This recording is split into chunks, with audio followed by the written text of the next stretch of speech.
Welcome to Miss Kalye Vlog. Samahan niyo po akong pakinggan ang istoryang ibabahagi namin sa inyo. Magandang araw. Itago niyo na lang ako sa pangalang Rico. 28 anyos at kasalukuyang nagtatrabaho dito sa Maynila. Matangkad ako at moreno. Sabi pa ng iba, ay malakas daw ang appeal ko sa mga babae kahit di daw ako yung tipo ng lalaki na gwapo talaga. Siyempre, hindi naman ako agad naniniwala sa sabi-sabi lang. Hanggang sa mapatunayan ko mismo sa sarili ko na siyang maikukwento ko sa inyo ngayong araw. Ilang taon na rin kasi ako dito sa syudad. Kaya nakakalikom na rin ako ng sari-saring karanasan at pinagdaanan sa buhay. Ewan ko ba kung bakit napunta ako sa lugar na yon sa bandang Maynila. Punong-puno ng tao at dikit-dikit na halos ang magkakapit-bahay at dingding na lang ang pagitan. Kung sa bagay, ganyan naman karamihan ang mga bahay sa Maynila, di ba? Pero kahit ganoon ang lugar na yon, ay masasabi kong nag-iwan pa rin to sa akin ng isang alaala kasama ang babaeng may asawa na hindi ko inaasahang makakasama ko sa pagkakasala. Itong kwento ko na ibabahagi sa inyo ngayon ay masasabi kong nakakakilig din dahil umikot din ang mundo ko sa kanya nung makilala ko siya. Yun nga lang, ay talagang hinamak naman namin ang sinasabi nilang bawal at mali. Sisimulan ko ang lahat nung naghanap ako ng pwedeng matuluyan noon dahil ako'y nagtatrabaho sa isang kumpanya na kilala din at malaking magpasweldo. Kaya naman kailangan kong maghanap ng isang room o bahay na pwedeng magpalipas o pagpalipasan ng pagtulog. Kaysa naman umuwi pa dahil napakalayo nga ng sa amin. At traffic pa ang aabutan kung laging uwian ang gagawin ko. Kaya nung may time ako na maghanap, ay nakita ko ang kumpare kong si Erwin. Na taga doon pala sa lugar na pinaghahanapan ko. Tinanong ko siya kung may kakilala siyang nagpapaupa ng kahit na room o bed space lang dahil ako'y naghahanap. Mabilis naman ang pagsagot niya sa akin na doon na lang daw ako sa bahay niya dahil may bakante siyang kwarto na pinag-alisan ng kapatid niya. Pumayag na lang din ako kaysa naman mapunta pa ako sa ibang hindi ko kakilala, lalo't maraming manluloko din sa lugar na yun. Dahil sa kilala ko naman si Erwin, ay sinabi ko na natitingnan ko muna yung lugar niya. Dahil baka hindi naman ako maging komportable o yung magiging kasama ko sa bahay nila. Dali-dali naman akong sinamahan ni Erwin na paalis pa lang sana dahil siya ay may pupuntahan o may lakad pala ng time na yon. Pagpasok pa lang sa gate nila ay nagkahulan agad ang mga aso nila dahil nakakita ng ibang tao. Sabay labas naman ng misis na Erwin na si Rona na noon ay nakaduster lang at wala pa yatang pang ilalim dahil ako na ang nahiyang tumingin ng diretsyo dahil halos maaninag ko na ang lahat sa kanya. Panalo talaga. Sambit ko na lang sa sarili ko. Ang ganda kasi talaga ng misis na Erwin. At kahit may isang anak na sila ay parang dalagang-dalaga pa rin to. Bigla tuloy akong nainggit sa kumpare ko. At nangarap bigla na sana makapangasawa din ako ng tulad ni Rona. Maya-maya ay nag-uusap sandali ang mag-asawa. At saka nagpaalam na si Erwin na aalis na raw muna at may lalakarin siyang importante. Mag-usap na lang daw kami pag nakalipat na lang ako. Sabi ko naman ay okay lang.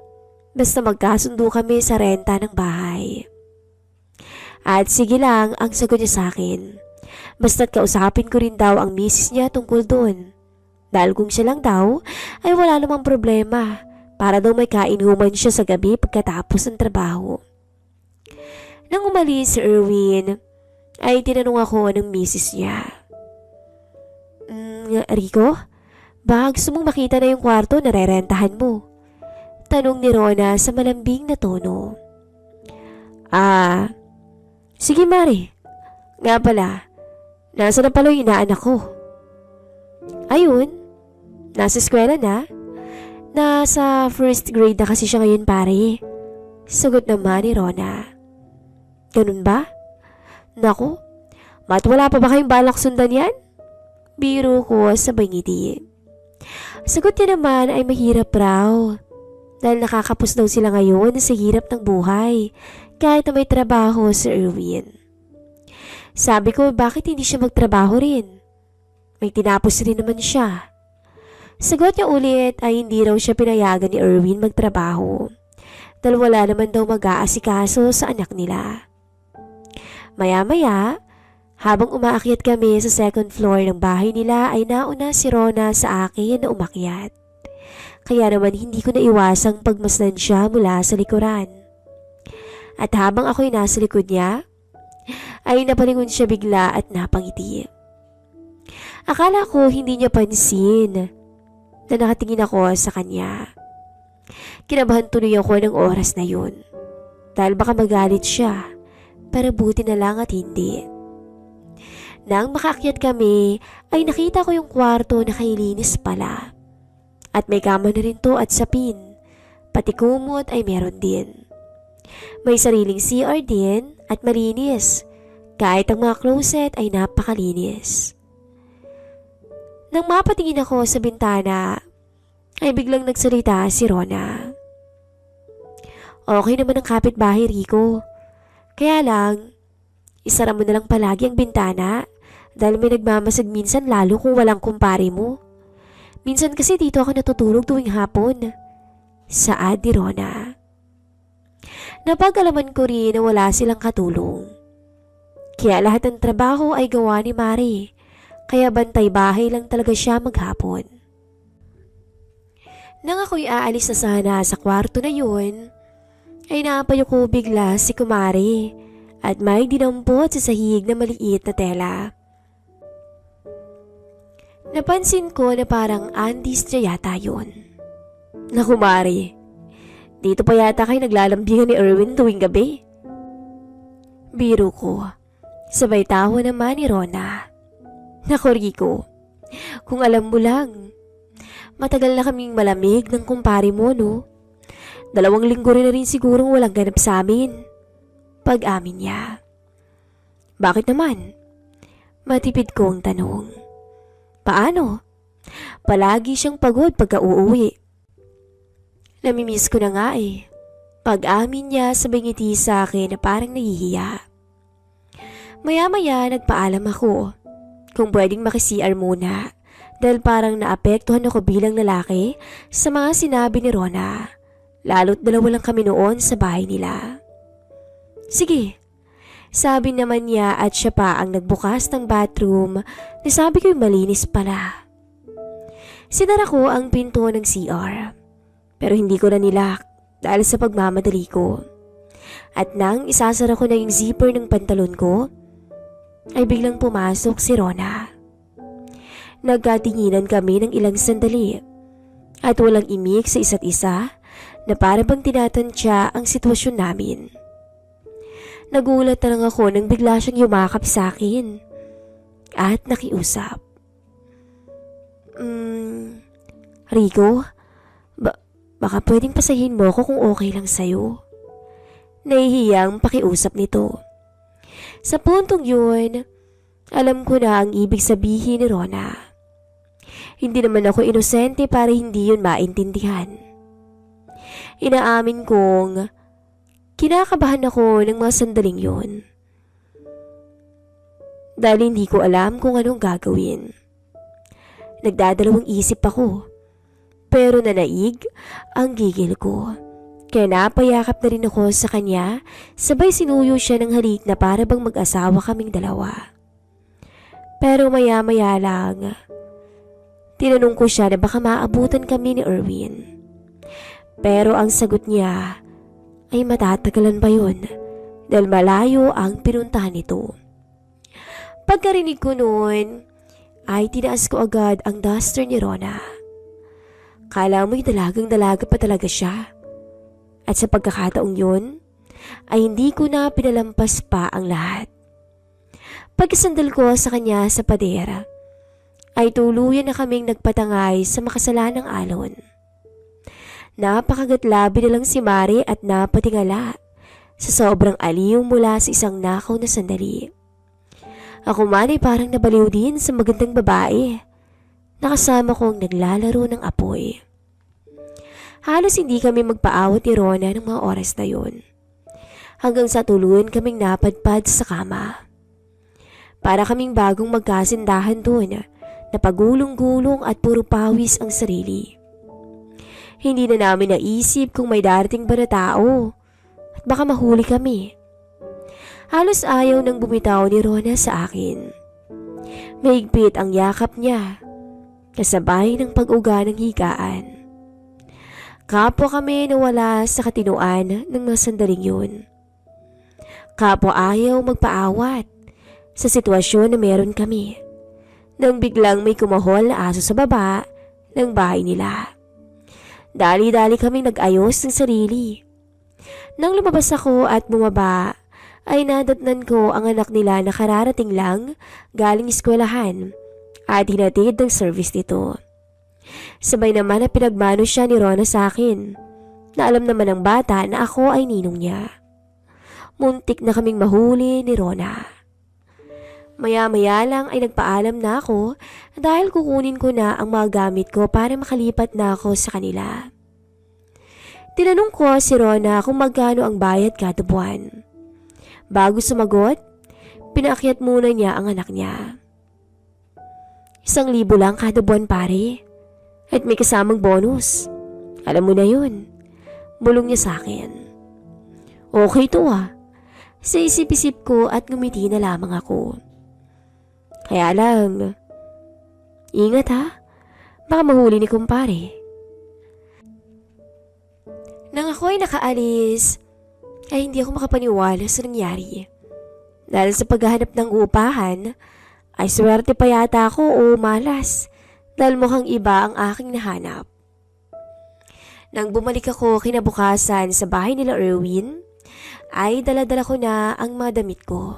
Pero ako'y galing sa trabaho na noon. Gabi na rin dahil kumain na rin ako bago ako umuwi sa bahay na tutuluyan ko. Nang madatnan ko ang pamilya ni Erwin na naghahaponan sa mesa, ay niyaya nila ako. Ngunit sinabi ko nga ang tapos na ako at nagpaalam ako na kung pwede ay tutuloy na ako sa kwarto ko muna at dadalhin ko na ang mga gamit ko. Nagsabi naman si Erwin na bumaba ako pagkatapos at magiinom kami ng kaunti dahil bumili siya ng kaunting alak. Napa-oo na lang ako. Mga ilang minuto rin bago ako nakapag-ayos ng gamit sa kwarto. At nang ako'y bumaba, ay tumuloy na ako sa sala at nandun na si Erwin na nagiinom mag-isa sabay tagay sa akin.